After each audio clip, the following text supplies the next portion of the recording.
Takeru was a tired office worker whose life had shrunk to the same commute, job, and trip home. But after dying, he suddenly found himself with a man who introduced himself as the overseer of the solar system and explained that civilizations on a planet called Marius kept getting destroyed, so Takeru would be sent there to change the world's path. Takeru didn't want this job, but he learned he was already dead, and if he refused, his soul would fade away. The overseer promised him huge magical power, the ability to find things, and a special item bag, and when asked for an extra wish, Takeru requested a cute female companion. As his soul started fading, the overseer hurriedly finished everything and sent him to Mattis, then realized he might have given Takeru too much power. Takeru woke up in a forest and began searching for people, and when he saw a village nearby, he remembered he would need money for food and a place to stay. He tried using his gathering skill, but nothing happened until he said the English word search, which made marks appear on things he could gather in the forest, and with scan, he could see the name, rank, and information for each item. Most things were common, but he found one shiny, beautiful thing, which turned out to be valuable: hammer anteater dung.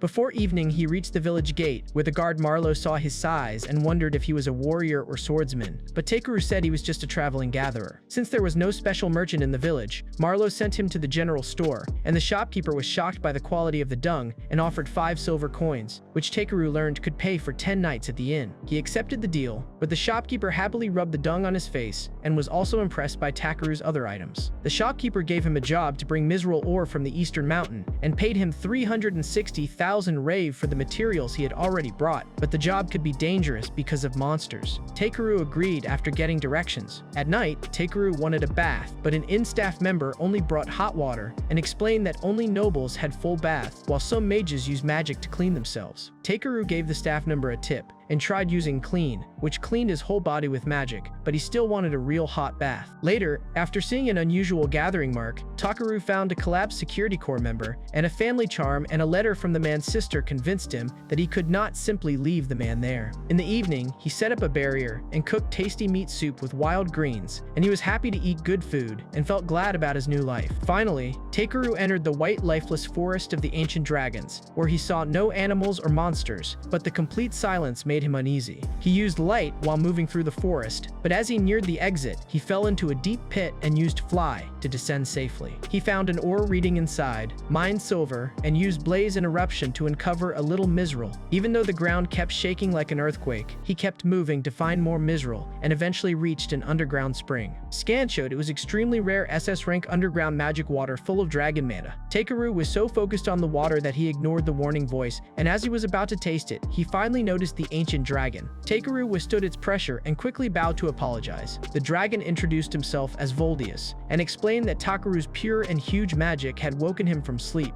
Because of stagnant tainted mana, the dragon's child couldn't hatch from its egg, so he asked Takeru for help and promised mineral in return. Takeru put his magic into the egg, but the process became dangerous, and he found himself in darkness. There, a mysterious figure told him that he had already changed the laws of the world and spread ripples everywhere, so the figure decided to reduce his excessive blessing and reminded him that he had asked for a cute partner. When Takeru opened his eyes, the dragon's newly hatched child was with him, and Voldius told him to give the child an alias, so he called it B. Voldius entrusted B to Takeru because he believed Takeru's power was greater than his own. Takeru invited B to join him on his material gathering journey, but first, he used clean to get rid of B's fishy smell. After leaving the cave, Takeru and B knew that moving through the forest at night could be tricky, so because they were hungry, they decided to spend the night nearby. Takeru found out that Voldius had linked his item box to the underground lake, which meant they could get mana water whenever they wanted, and since this water was needed for B to grow, Takeru gave him several cups of it. When he tasted it himself, he found the water soft and mellow. Takeru remembered what he read in the encyclopedia bought from Jerome's shop, and even though magic stones were valuable, Takeru could make them pretty easily, so he made one that warmed things up and cooked meat soup. B wanted some too, so Takeru gave him a small bowl, but B ate the hot food too fast and burned his tongue, so Takeru cooled it down for him. After eating, B fell asleep, and Takeru was glad they could both eat the same food. Takeru asked B if he missed his parrot, but B showed that he was fine as long as he was with Takeru, so Takeru understood that B was happy to travel with him. Takeru noted that B-rank B had some powerful looking gifts, but even with all that power, B was still a child, so Takeru told him to be careful, but B fell asleep while listening. Takeru wondered if Voldius had deliberately granted his wish for a cute partner in the form of a reptile. The next morning, they started traveling through the forest again, and now Takeru didn't find the place as scary as before. While he was searching for new herbs and other things, B suddenly reacted, and with search, Takeru found out there were several monsters nearby. First, a flying monster attacked, and Takeru decided to get it for food, so he blocked the attack with a shield and beat it with ice needles. Then, 6 more monsters attacked, so Takeru made his body stronger, faster, and lighter, and beat them with kicks and punches. After gathering the meat and materials, he realized he couldn't keep fighting all the way until he was out of the forest. If they kept fighting all day, they wouldn't get out of the forest, so B tried to carry Takeru out. Takeru used magic to make himself lighter, but B took them way too high and flew extremely fast. After recovering, Takeru saw that B's speed had brought them back to their previous campsite, so he thanked B and told him to be careful next time. Hearing the praise, B hugged him tightly, so Takeru reminded him to be gentle. On the way to Tormi village, B noticed a branch in Takeru's hand, and Takeru explained that it was a branch from the famous Yggdrasil that had been in his bag. When B blew mana-laced breath on it, the branch woke up and turned into a wooden staff, and Takeru worried people would think he was a powerful mage if they saw it. Suddenly, a loud noise came from nearby, and B went toward the sound, with Takeru following him. They found an elf girl, and at first, Takeru thought a monster had hurt her. But when the noise came again, he realized it was just her empty stomach. She had left in a hurry without supplies and hadn't eaten for 3 days, so Takeru gave her water and the special lunch the innkeeper had prepared, which she ate right away. He asked why she hadn't prepared food before traveling, and when he got close, he noticed that she smelled bad after camping out for days. Even though she was offended by his comment, she thanked Takeru for the food and left to continue her journey. After gathering more things, Takeru and B reached the edge of the forest, where they found a carriage pulled by a unicorn. Purun saw Takeru's staff and thought he was a mage, but Takeru said he was just a gatherer going to Tormi. Purun invited him to ride with Eliza and the children, Kane and Yunnan, and even though Takeru hesitated because of his size, the group happily made space for him. Takeru asked what would happen if he were a bandit, and the children explained that their magic item had stayed quiet and would react if someone dangerous came close. After a while, B made a sound while with Takeru, and Eliza said it was normal for adventurers to have monsters with them, so Takeru brought B out, and the children got excited to see him. Purun asked whether B was a dragon type, and Takeru said he thought B was a black dragon hatchling. Purun then thought Takeru was a dragon knight, but Takeru explained he just found an egg, and B hatched from it, which surprised them even more. In the evening, everyone camped together, and Takeru used light, then offered to cook in exchange for the ride. He took out food from his item box and made a big meal, which Purun enjoyed a lot after eating only dried meat for so long. Later, as everyone spent the evening together, Takeru realized that nights like this were not so bad and that he had truly laughed from the heart. Unlike his old life, where he ate alone, now he enjoyed spending time with people. The next morning, Takeru was up early doing maintenance on his scissors, and someone said that people who took care of their tools always did good work. Takeru also thought gathering might suit him. On the way, Takeru quickly got one of the animals to like him, which impressed the others, and they soon reached Tormi village. After arriving, Takeru and the others thanked each other and parted ways. Someone explained that Purun went to warmer regions to weave for a living during winter, so his return was a sign that spring had started. With no hunting, getting food and supplies during winter was hard, so now Takeru understood why Purun had cried over his cooking, and he realized he was lucky to have his gathering skills. Takeru went to show his collected items to Jerome, and he quietly added a piece of Mizral magic ore to see Jerome's reaction. Jerome spent a long time examining it, saying that just a few pieces had enough mana to replace all the magic stones used across a whole kingdom. Takeru said he just found it by chance, but Jerome realized Takeru had both luck and amazing gathering skills, and still didn't know much about this world. He suggested Takeru go to Belkame, a big city with information, buyers who could handle materials Jerome could not, and an adventurer's guild. Jerome didn't want to lose a skilled gatherer, but he hoped Takeru would spread Tormi's name after getting famous. Takeru didn't care about fame, but he liked the idea of seeing a big city. Later, Takeru read about Belkame and the guild, and decided to become an adventurer, make money while traveling, and see the world. Before leaving, he finished the things he still wanted to do in Tormi. When receiving seasonings, a villager told Takeru the villagers would miss him, and even though Takeru liked Tormi, he wanted to see other places. The villager respected his choice and gave him a travel lunch because the journey would take about a month, asked him to come back if he got homesick, and gave him many other things that Takeru stored in his item box. To repay the kindness of the people in Tormi, Takeru used the Mizral magic ore that Jerome wouldn't buy to make a magic device that would protect the village. The next morning, the villagers gathered to see him off, and Takeru gave the device to Marlo, explaining it could make a barrier that would stop anyone with bad intentions from entering. He asked them to accept it as a gift in return for their kindness, and promised to come back, because Tormi was now his home. Jerome suspected suspected Takeru had used Mizrael in the device, but before he could question him further, Takeru and B set off for Belkheim. On the road, they found a huge Mont Blanc crab, and after scan showed it was edible, Takeru got ready to fight. Then, more crabs appeared, and Takeru thought they could only move left or right, but they came straight at him, so B saved Takeru.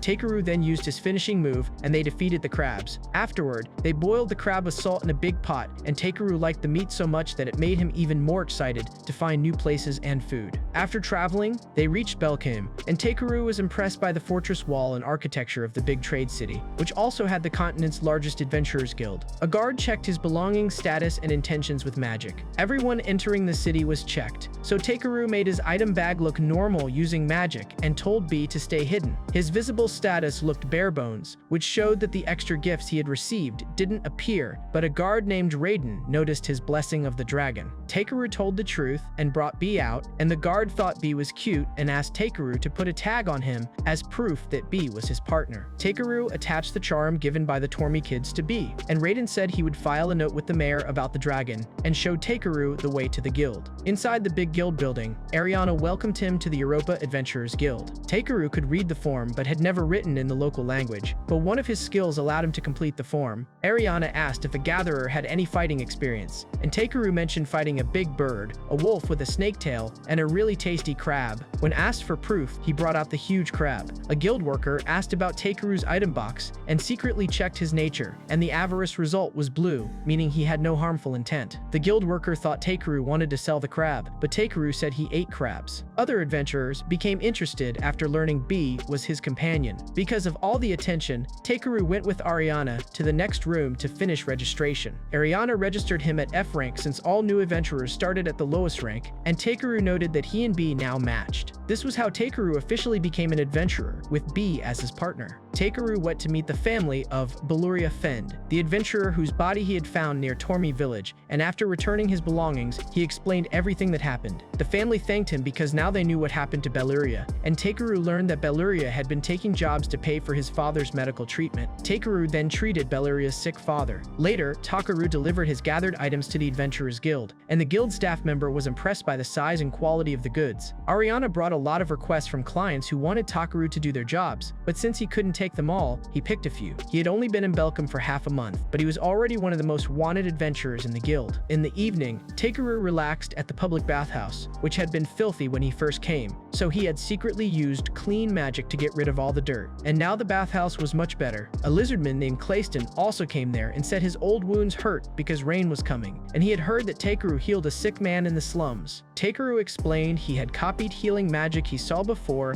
and hadn't taken any payment, but Clayston said he could make a lot of money with that magic, though Takeru didn't want professional healers to see him as a rival. Clayston asked why he refused promotion, and Takeru said he wanted to stay F rank because higher ranks came with more responsibility. Clayston explained that refusing promotion after so many achievements only made him stand out more, but Takeru said he had his own goals, including getting better scissors. Clayston advised him to learn more about this world. Later, after another successful job, the guild again offered Takeru a promotion, but he refused because he wanted a peaceful life. At that moment, another adventurer came in and reported that a goblin army was heading for Belkheim. 2 rank A adventurers were absent, so all D rank and higher fighters were ordered to gather at the North Station and stop the goblins from crossing the bridge over the Zalwest River. And since F rank wasn't included, Takeru was about to leave, but the guild master personally added him to the mission. 2 adventurers named Diego and Araldo didn't believe in his abilities, although the guild master had already said he had heard a lot of praise from Grit. Takeru didn't get nervous even in front of the guild master's strong presence, which convinced the guild master that Takeru could hold his own on the battlefield. A healer named Muesli introduced herself and promised to do her best, but before even seeing the goblins, she started crying from fear while waiting in the rear. Takeru explained to her that fear was natural, and that people fought back because they were afraid and wanted to survive, and she didn't need to fight on the front lines but just stay back and heal the wounded. Hearing this, Muesli regained her confidence, and Clayston, who overheard, remarked that even Takeru spoke passionately sometimes. Takeru noticed Clayston wasn't with the front squad and asked about the big scars on his back, and Clayston asked if Takeru saw back wounds as a warrior's shame, but Takeru guessed he got them protecting someone.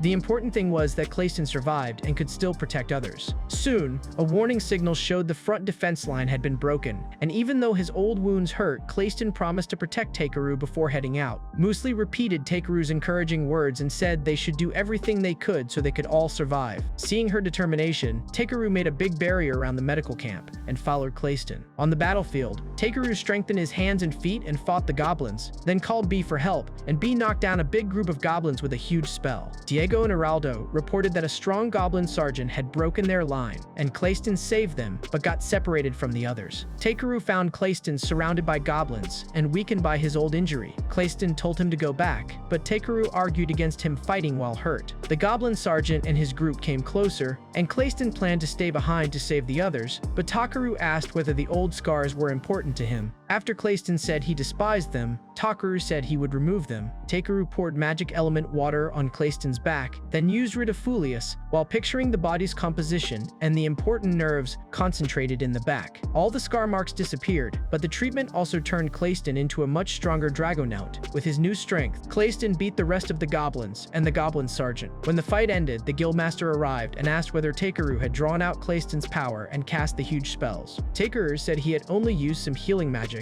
that B had cast the huge spell, and that he was a normal F-rank gatherer. The guildmaster decided not to investigate further and promised a proper reward. Later, Clayston asked for an explanation, and Takeru said the water came from B's ancient dragon parents' underground lake, and the healing worked because he knew the body's inner structure. Clayston asked who Takeru really was, and Takeru admitted he died in another world and was reborn here. Clayston found it hard to believe, but turning into a Dragonaut proved Takeru wasn't normal. Dragonauts were seen as the ancient ancestors of lizardmen, and Clayston was proud of his new form, but worried about losing control of his power. Takeru advised him to be careful not to get too excited, while Clayston decided to lecture him for treating everything too casually. Later, Takeru went to the craftsman's district to buy something and entered a shop.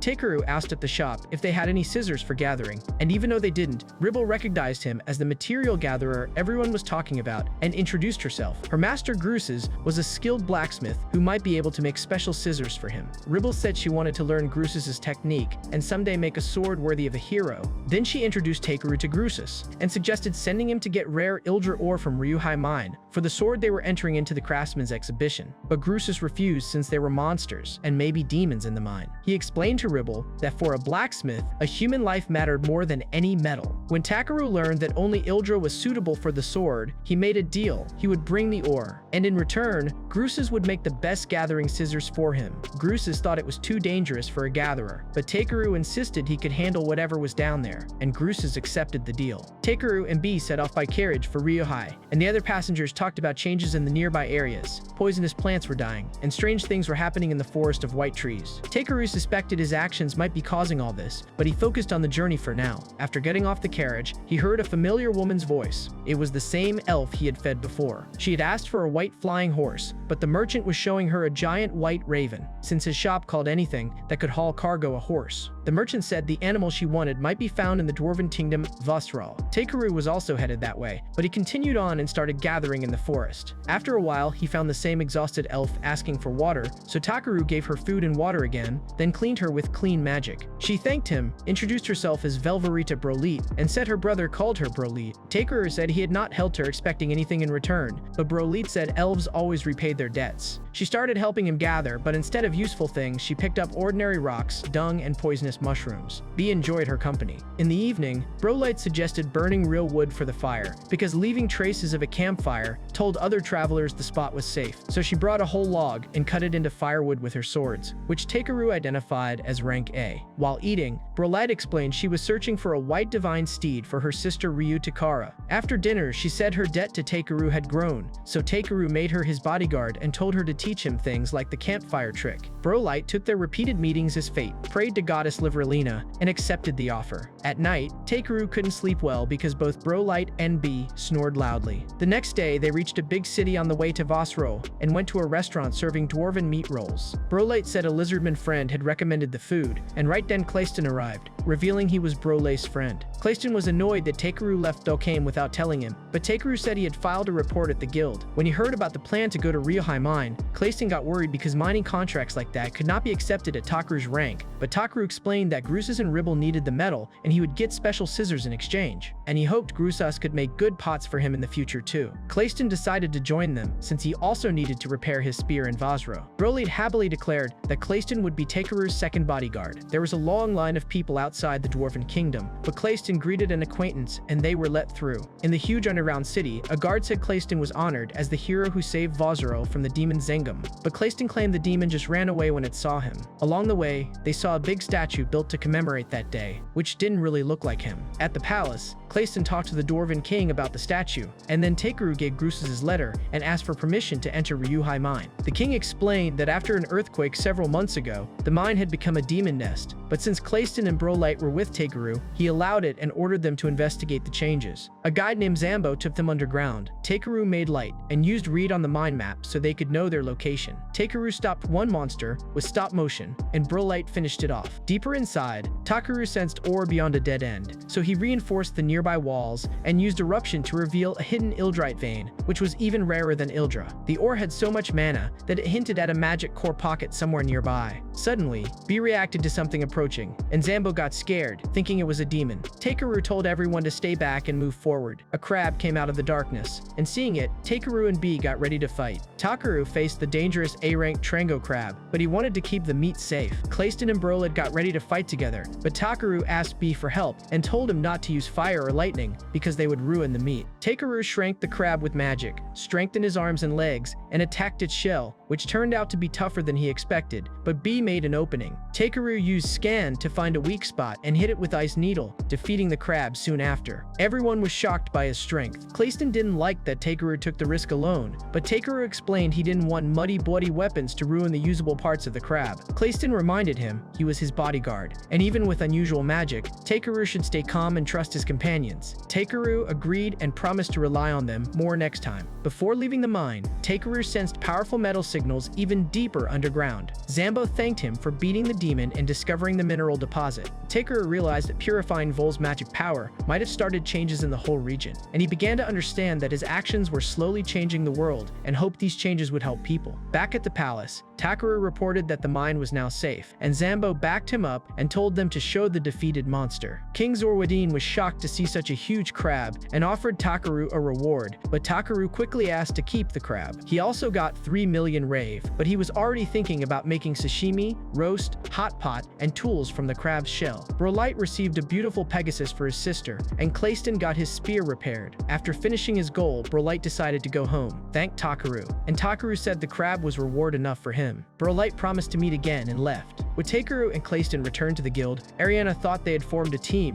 and even though Takaru tried to deny it, Clayston announced their temporary partnership would continue indefinitely for now. He knew Takaru wasn't a normal person and thought it was important for someone to travel with him and keep an eye on his decisions, and Takaru agreed that traveling with Clayston would be good. They named their team the Azure Black Brigade. After that, Takaru took the Ildrite to Grusas and Ribble, and both craftsmen got emotional seeing its pure state and huge amount. Grusas had never seen so much Ildrite in his 120 years of life. Takaru was happy he could meet the customer's needs and told him to make a sword from the metal that could win first prize at an exhibition. And as payment, he still wanted his special gathering scissors. A while later, Wade brought a message from the regional Lord Belmonent Luzelivok, calling both Takaru and Clayston, since they were now a team. Takaru suspected the Lord really wanted to see B, and worried someone might try to take B away, but Clayston promised if that happened, he would leave Belcom with Takaru. As soon as they arrived at Belmonent's residence, his daughter Tiaris asked for B, saying Bernard told her about the adventure with a dragon, and advised her to act firmly, while she believed a dragon should belong to someone noble. Takaru refused and made it clear B was his family. When Tiaris learned B could understand human language, she realized her mistake and apologized, then said she wanted the dragon because of her mother. Belmonent came in and apologized for his daughter, then explained that Tiaris hoped a dragon would lift her sick mother's spirits and gave the real request. His wife Mulateria had been bedridden for almost 6 months, and he had heard Takeru healed a sick man, so he asked Takeru to save his wife. Takeru was worried his powerful magic could cause some unexpected change, but agreed to examine Muleteria first. In Muleteria's dark room, Takeru used scan and saw several illnesses, including an unknown condition called Ivor poisoning. He was sure he could treat her light sensitivity, joint pain, stomach trouble, and dizziness, but didn't know everything about the poisoning. Before starting, Takeru asked if they were really ready to trust a stranger adventurer with Muleteria's life. Muleteria said she just wanted enough strength to hug her daughter Tiaras again, and Belmonte also begged to save her, so Takeru decided to try.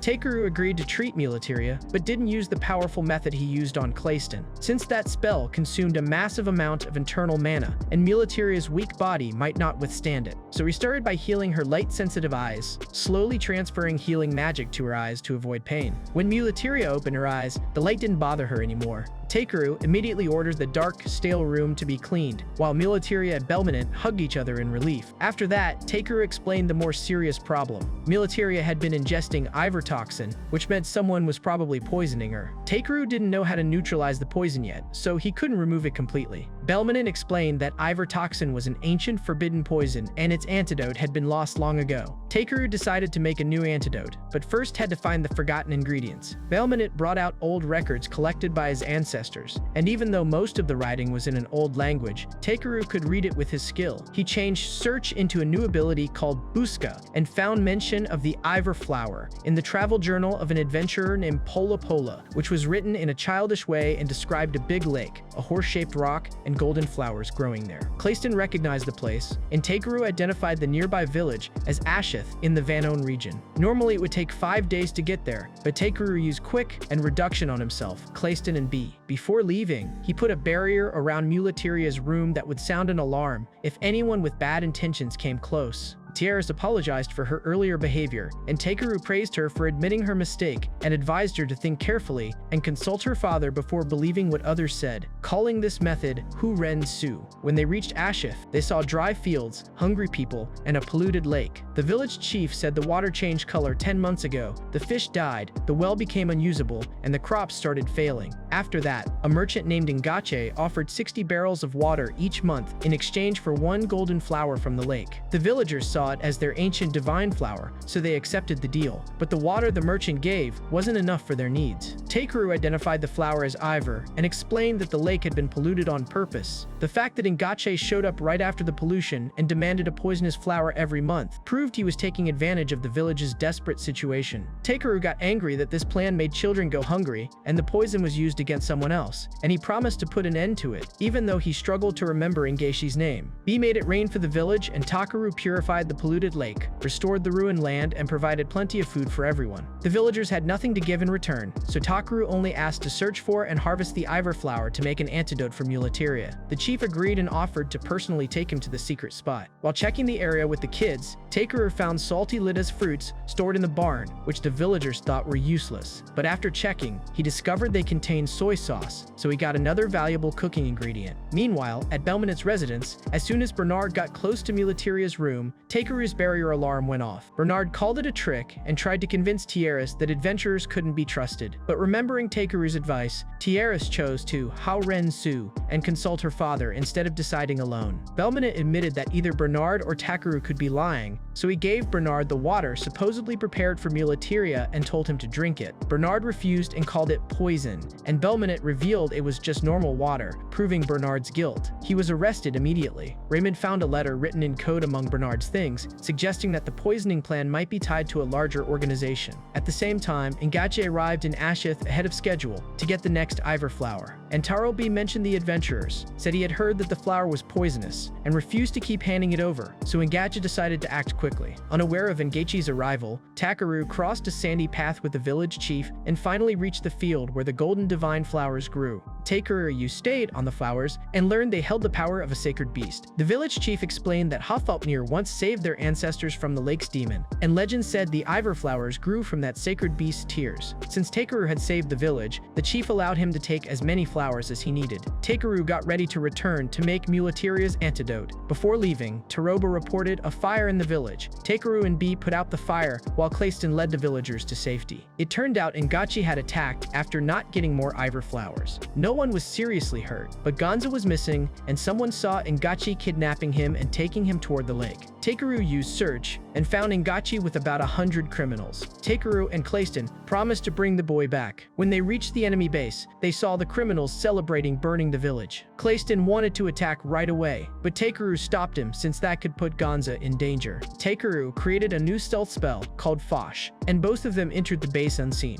While searching, Takeru also took household items from the base so he could check everything for poison or other evidence. Takeru and Clayston overheard the criminals' conversation and learned the whole plan. They poisoned Mulatiria so news that even the greatest healers could not cure her, and rumors of Ivor poisoning would spread, causing demand and price for Ivor poison to go up and making them rich. Engage ordered his men to keep the plan secret. After learning the truth, Takeru let Clayston attack, but told him not to kill anyone. Clayston started taking down the criminals. Meanwhile, hidden Takeru learned from Engage's words that Gonza was locked in another building. B took out the guard there, and Takeru rescued the scared Gonza. Gonza didn't want to be left alone, so Takeru carried him on his back and went to help Clayston. Engage ordered his men to release a summoned monster, Dark Anemone, even though they couldn't control it. Takeru used skin and learned it was B rank. Clayston cut his tentacles, but they grew back. Takeru slowed the monster with ice breath and told Clayston to aim for the 2 spots in the middle to crush its brain. Clayston destroyed those weak spots and defeated the monster. During the fight, Takeru fell into the poison lake while trying to protect Ingash, and as he was sinking, a mysterious boy told him his actions were making the world better and gave him help. At that moment, the sacred beast Hovulpnir woke up and saved Takeru. Hovulpnir explained that stagnant mana had once filled the region and weakened him, so he made Ivor flowers with the power to purify the land. But after using up his strength, he turned to stone, and later, human interference polluted the area again. Takeru absorbed the mana essence, restored Hovulpnir's power, and purified the lake. Only Takeru could hear Hovulpnir's voice, so Clayston was confused to see him talking alone. Takeru safely brought Gonza back to the village, then used his new gate spell to return instantly to Belkame. With help from the guild apothecary, Takeru quickly made an antidote from the Ivor flower. Mulatiria drank it, and Takeru's scan confirmed the poison was gone from her body. Once she got better, her daughter Tiaris called out to her, and Gatchet was handed over to the authorities with plenty of evidence. After that, Takeru worked to improve Ashet's economy,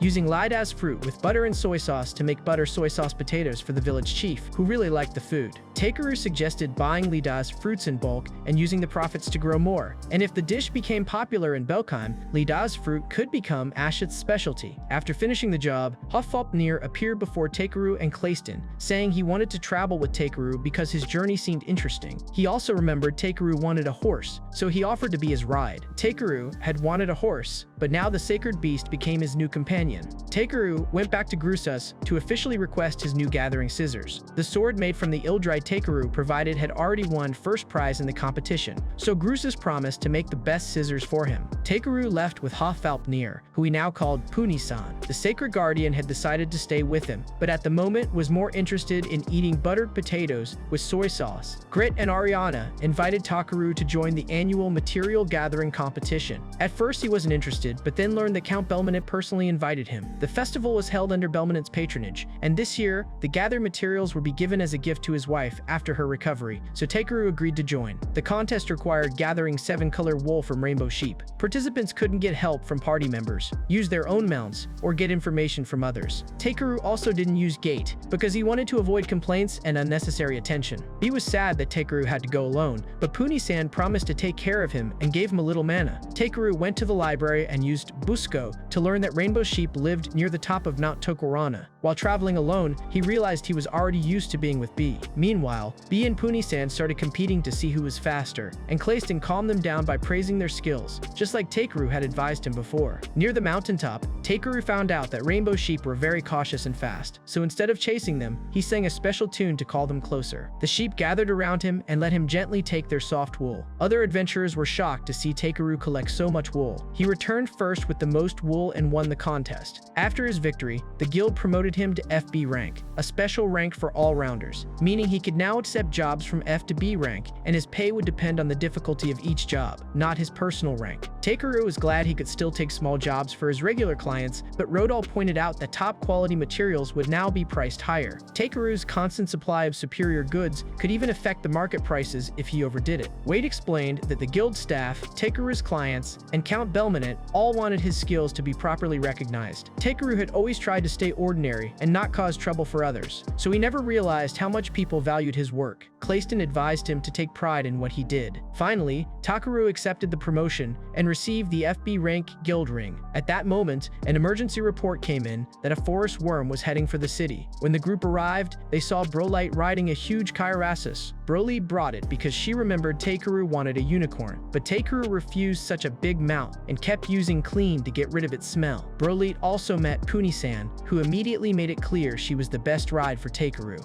Over dinner, Takeru told Brolite everything that happened since they parted. Brolite asked to join the Azure Black Brigade, and Takeru happily accepted since he had planned to invite her anyway. Brolite had trained hard and reached A rank, which made Clayston interested in sparring with her. Then Brolite revealed the real reason she was looking for Takeru. Her older sister Ludicera was chosen as the shrine maiden of their elven village, and tradition said she had to marry someone from the tribe and produce the next leader. Ludicera didn't want to marry someone she didn't like, so she set the condition that she wanted a white Pegasus. Brolite found a white Pegasus, but by then Ludicera had already left the village. Brolite didn't want to force her back, she just wanted to find her sister and learn why she left without saying anything. Takeru agreed to help, and the whole team supported her. Brolite took them to Topiron Forest and opened a spatial passage to the elven homeland. Before going in, Puni-san warned Takeru not to be fooled by Brolite's brightness, because even the brightest light casts a shadow, and told him to cloak himself in a light strong enough to overcome that darkness. As soon as they entered Elven Land, they were attacked by arrows, but Brolite recognized the arrowheads as being from her homeland and told everyone to stop. Then, an elf named Lilcar appeared and accused Brolite of defiling the sacred grounds, making it clear that Brolite's return wouldn't be easy. Lilcar accused Brolite of breaking the law by bringing outsiders into the elven homeland and was suspicious of her companions, which made Puni-san angry. When Lilcar learned she was Hoffeltnir, an Altatum Ekrus who was worshipped as a god, he immediately apologized. Takeru explained that Vel was an important member of the Azure Black Brigade, and they only came to find Ludicera. Lilcar accepted this and led everyone to the village. On the way, Puni-san sensed something harmful in the forest, and soon, Takeru realized the whole village was filled with thick, polluted mana. Usually, visitors had to purify themselves in a spring before approaching the great tree, but instead, Takeru used clean on the whole area, reducing the pollution and making it easier for everyone to breathe. Lilcar was shocked that an outsider could use such powerful purification magic, but for Vel, Takeru's unusual skills were now normal. Inside the great tree called Gawain was the palace of the High Elves, which only High Elves and approved people could enter, so Vel had to reveal she was also a High Elf. High Elves weren't allowed to leave their homeland, but Vel broke that rule for an important reason, and Takeru had no problem with it, thinking old traditions shouldn't decide someone's life if breaking them didn't hurt anyone. With Takeru's support, Vel felt encouraged to move forward. Inside the palace, they met Vel's older brother, Orkesto Argent-Seal, the village governor, but Takeru struggled to say his full name and just called him Mr. R. Mr. R welcomed everyone, but kept mentioning that the High Elves were affected by an ancient curse. He was unusually short and believed Vel was born with the same problem.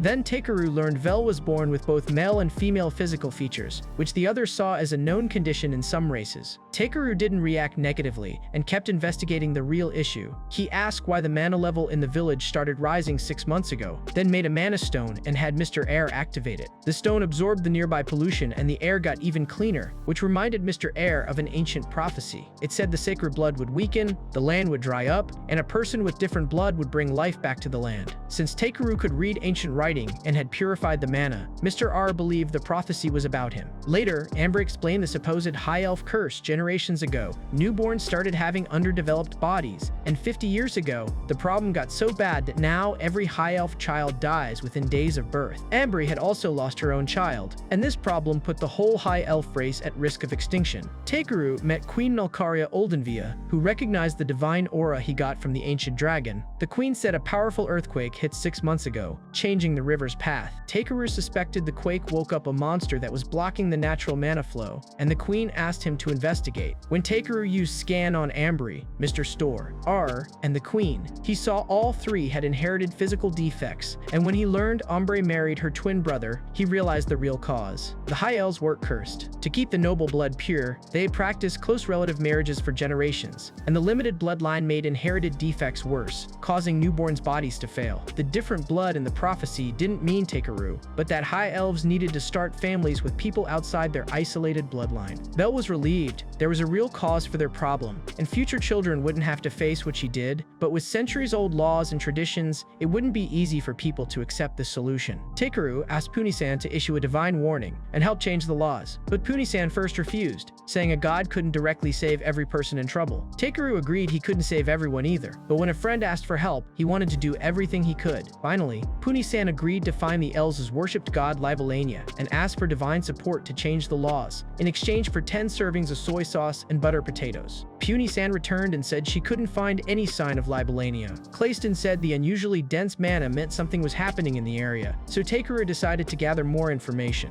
Berlit took the group to the Deimos Adventurers Guild, one of the continent's strongest and most isolated guilds. Guildmaster Sara already knew about Takeru, Clayston, and Brolite. While checking the request board, Takeru saw several jobs for gathering Kadir fungus. Sara explained these glowing mushrooms grew deep in Keto Hollow, but the mana there was so thick and polluted that adventurers couldn't enter. Brolite knew the place and could guide them to its deepest area, while Takeru said there might be information about Libalania there, so the group accepted the gathering request. On the way to Keto Hollow, they could feel the mana's intensity even before reaching the entrance. Outside, they found the corpse of a powerful Dole Bear. When Brolite and Clayston got close, the polluted mana immediately affected their bodies, but Takeru used Clean to save them, though Punisan warned the pollution would return soon. Takeru gave Clayston and Brolite magic tools that created protective fields around their bodies, keeping out dangerous mana particles. Takeru already had resistance to the pollution. Punisan shrank herself to stay inside the protective field. Then, everyone entered the hollow together. The paths inside had changed since Brolite's last visit. Strange creatures that could survive in the polluted environment surrounded and attacked the group in large numbers. Fighting them one by one would take too long, so Takeru led everyone to an open area and used Desperate Barrier, which wiped out all the creatures, but also changed the hollow's structure. Clayston noted that the attack was excessive and had changed the hollow's shape. After making it halfway, Brolite said there was a mysterious altar in the deepest part. Its design didn't match Libalania, and no one knew its purpose. Takeru suspected it was built to seal something. When they arrived, they saw a huge Kadir fungus near the altar. Takeru saw that the wall behind the altar had collapsed, probably damaged by the earthquake. A massive cluster of mana approached, and then a Kyoto dark slug appeared above them, an S-rank monster. Monsters of this type had once destroyed the kingdom of Ganaf. Brolite told everyone to retreat, but Takeru didn't want to miss the chance to gather mushrooms and find Libalania. He knew the slug was weak to fire, so B's power could help.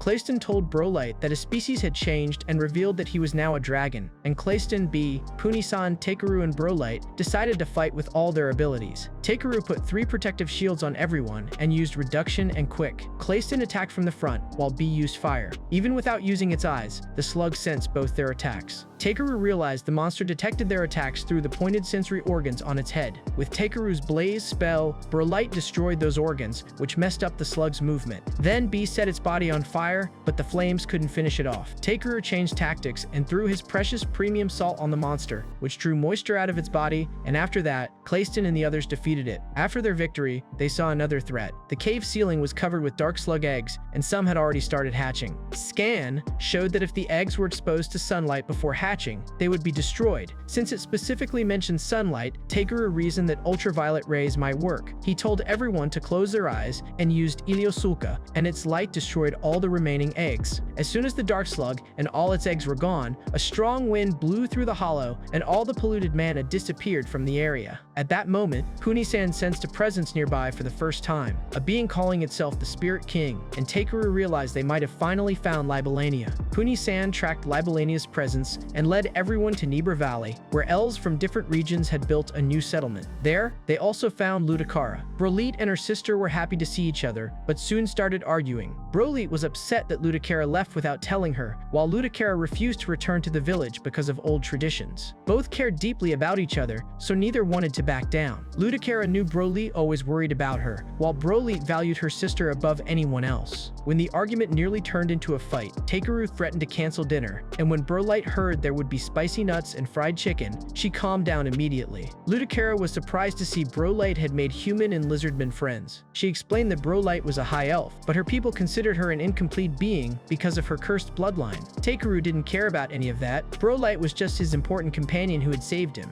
Hearing this, Ludicara understood understood why her sister trusted him so much. Later, Lutakara introduced her son Tilwy to Takeru, and his child was the main reason she wouldn't return to the village. Since she was young, Lutakara loved Brolight and wanted Brolight to be the one she shared that future with. But the elders considered Brolight an incomplete being and wanted Lutakara to continue the noble bloodline in the traditional way. Lutakara rejected their views and finally broke free from her planned life, marrying Ifar and having a healthy child. Takeru realized both sisters had left home for similar reasons. Lutakara wanted to decide her own life, while Brolight set out to change her sister's future and save the village. Both endured hardship out of concern for each other. Takeru acknowledged Lutakara's efforts and encouraged her. The next day, Brolight stayed to talk with her sister while Takeru, Clayston, and Punisan continued searching for Libalania. They finally found the Spirit King in the forest. Libalania was upset because the High Elves had not read the ancient monument she left behind, and she and Punisan started arguing over which guardian deity had made more mistakes. Takeru stopped them and asked Libalania to help save the elves from extinction. Libalania returned to the village, where Lutakara presented her son Tilwy to the queen and elders. The elders accused her of breaking the law and introducing outside blood into the sacred bloodline, but Lutakara replied that Tilwy, born from a different bloodline, was completely healthy, proving that their old ways were actually harming the High Elf race. Brolight supported her sister, but the elders still refused to accept it. At that moment, Libalania appeared before everyone and ordered them to move beyond their old traditions. Libalania made it clear she had only told their ancestors to value their own people, never to cut themselves off from the world or keep the same bloodline forever. She said they should protect present and future lives instead of continuing a weakening bloodline. Hearing this order from their guardian deity, the elders finally started to reconsider their laws. Punisan also helped, but still wanted her 10 servings of buttered potatoes and soy sauce. The elves began discussing new laws and the future of their homeland. Takeru decided to return to Belkane without Brolight, knowing she had found her sister and still had things to settle in her homeland. It was hard for Brolight to say goodbye to her friends, but Clayston assured her that distance wouldn't end their friendship, while Takeru wanted her to choose her own path in life. Over the next month, Takeru picked up the scissors he had ordered and kept completing guild requests, while Brolight decided to make her homeland a place where Lutakara and Tilwy, the future of the village, could smile. Sometime later, Brolight rejoined Takeru's group, since the elves encouraged her to see the outside world. A mysterious boy watched Takeru from afar and realized he had changed an entire isolated race, deciding to keep watching Takeru's journey. With the group complete again, Takeru chose the sea as their next destination, because he wanted to eat fresh sashimi, and since Brolight had never seen the ocean before, she happily agreed to go. Their journey started again in search of new places, rare materials, and different foods, but before leaving, Takeru told Brolight to put back the earthworm she had brought along.